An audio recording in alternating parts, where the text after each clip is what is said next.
Shalom Bapak Ibu, selamat pagi, apa kabar? Saya berharap kita semua dalam keadaan baik. Pagi hari ini saya akan mengajak kita bersama merenungkan firman Tuhan, tetapi sebelumnya mari kita berdoa. Tuhan Allah Bapa kami yang di surga, kami bersyukur dan berterima kasih kalau pagi hari ini kami boleh bersama merenungkan firman Tuhan, kiranya Tuhan yang memimpin dan menolong kami, supaya kami boleh mengerti akan kebenaran firman Tuhan. Terima kasih Tuhan, di dalam nama Tuhan Yesus kami panjatkan doa ini. Amin. Bapak Ibu, saya akan mengajak kita membaca bagian firman Tuhan, yaitu dari 2 Raja-Raja pasal 24 ayat 18 sampai pasal 25 ayat yang ke-21. Tetapi saya akan membacakan ayat 18 sampai 20 saja, demikian firman Tuhan. Sedekia berumur 21 tahun pada waktu menjadi raja, dan selama 11 tahun ia memerintah di Yerusalem. Nama ibunya Hamutal binti Yeremia dari Libna. Ia melakukan yang jahat di mata Tuhan sama seperti yang dilakukan Yoyakim. Sungguh karena murka Tuhanlah hal itu terjadi terhadap Yerusalem dan Yehuda, sehingga ia membuang mereka dari hadapannya. Sedekia kemudian memberontak terhadap Raja Babel.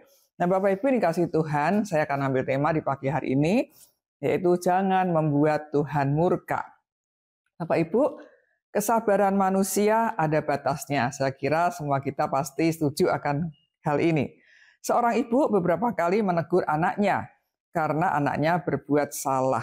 Tetapi anaknya itu tidak menghiraukan teguran dari si ibu ini.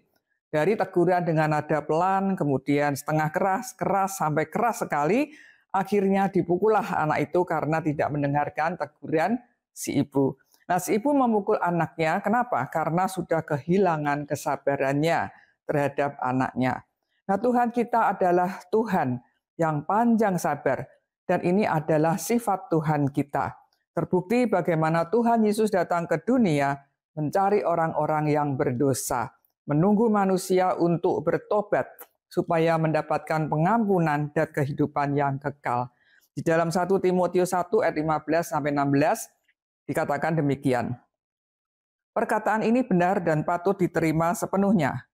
Kristus Yesus datang ke dunia untuk menyelamatkan orang berdosa, dan di antara mereka akulah yang paling berdosa. Namun justru karena itu aku dikasihani, agar dalam diriku ini sebagai orang yang paling berdosa, Kristus Yesus menunjukkan seluruh kesabarannya. Dengan demikian aku menjadi contoh bagi mereka yang kemudian percaya kepadanya dan mendapat hidup yang kekal. Bapak Ibu Saudara-saudari yang dikasihi Tuhan, sekalipun Tuhan kita adalah Tuhan yang panjang sabar, karena memang karakternya Tuhan kita itu. Tetapi Tuhan kita juga adalah Tuhan yang adil, yang harus menghukum manusia, yang terus hidup di dalam dosa dan tidak mau bertobat, setelah diberi waktu dan kesempatan untuk bertobat. Nah, di dalam Nahum pasal 1 ayat 3a dikatakan demikian. Tuhan itu panjang sabar dan besar kuasanya, tetapi sekali-kali ia tidak membebaskan orang bersalah dari hukuman. Seperti yang dialami oleh kerajaan Yehuda yang dipimpin oleh Raja Sedekia, yang dicatat bahwa Sedekia melakukan apa yang jahat di mata Tuhan, sehingga tentunya membuat Tuhan murka terhadap Yerusalem dan Yehuda. Tuhan menghancurkan Yerusalem dan Yehuda melalui Raja Nebukadnezar, yaitu Raja Babel, yang menyerang kerajaan Yehuda dan menangkap Sedekia Raja Yehuda itu. Di ayat 7 ditulis, anak-anak Sedekia disembelih di depan matanya sendiri, lalu mata Sedekia dibutakan, ia dibelenggu dengan rantai tembaga dan dibawa ke Babel. Kota Yerusalem dihancurkan, barang-barang berharga dirampas, para pejabat kerajaan ditangkap dan dibunuh. Orang-orang Yehuda yang tersisa dibawa ke pembuangan di Babel. Bapak Ibu, sungguh sangat mengerikan penghukuman yang Tuhan berikan kepada umat-Nya yang melawan dan memberontak pada Tuhan. Bapak Ibu, kita perlu memeriksa diri kita masing-masing. Jangan-jangan ada di antara kita yang tidak lagi setia kepada Tuhan, tidak mentaati firman-Nya, melawan Tuhan, bahkan meninggalkan Tuhan. Sekarang ini banyak sekali tantangan dan godaan dunia yang dapat menyeret kita untuk hidup tidak lagi takut akan Tuhan. Banyak umat Tuhan yang lebih menyukai hal-hal duniawi yang menyenangkan dirinya dan tentunya bersifat sementara daripada hal-hal surgawi yang bernilai kekal.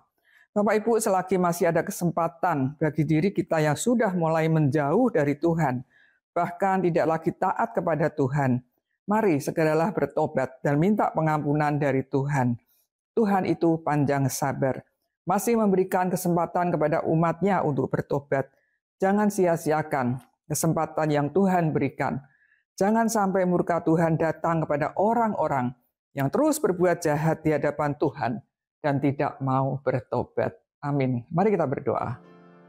Tuhan, kami bersyukur dan berterima kasih kalau firman-Mu kembali mengingatkan kami di dalam kehidupan ini yang penuh dengan tantangan, godaan, cobaan.